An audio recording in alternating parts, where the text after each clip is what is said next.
J'ai été déployé sur l'hôpital de campagne Escrime avec le premier détachement dans les suites du passage du cyclone Chido sur l'île de Mayotte. Départ le 16 décembre avec un montage de l'hôpital et une ouverture de l'hôpital le 24 décembre après 36 heures de montage avec l'ensemble de l'équipe. Il faut quand même remettre en perspective ce que c'est.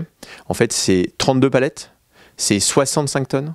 C'est 380 mètres cubes de matériel, tout le nécessaire possible pour monter un hôpital complet. Donc l'hôpital de campagne Escrime, en fait, c'est un hôpital civilo-militaire. Et c'est ce qu'on appelle un EMT2, Emergency Medical Team de niveau 2, validé, certifié par l'Organisation mondiale de la santé, l'OMS, qui est le seul qui existe en France. Donc c'est un outil ultra innovant, avec la possibilité de se déployer partout en France, sur le territoire national, métropolitain, extra-métropolitain, donc ultramarin, mais aussi dans d'autres pays où il y a une possibilité d'avoir un hôpital complet. Un hôpital qui est composé en fait de tous les services que nous connaissons comme un hôpital classique. Donc à la fois un service d'urgence avec des box, un service d'hospitalisation avec 40 lits possibles de prise en charge de patients, le service de déchocage avec 2 lits de déchocage, on a une pharmacie complète, un laboratoire, un service de maternité. Et puis nous avons aussi,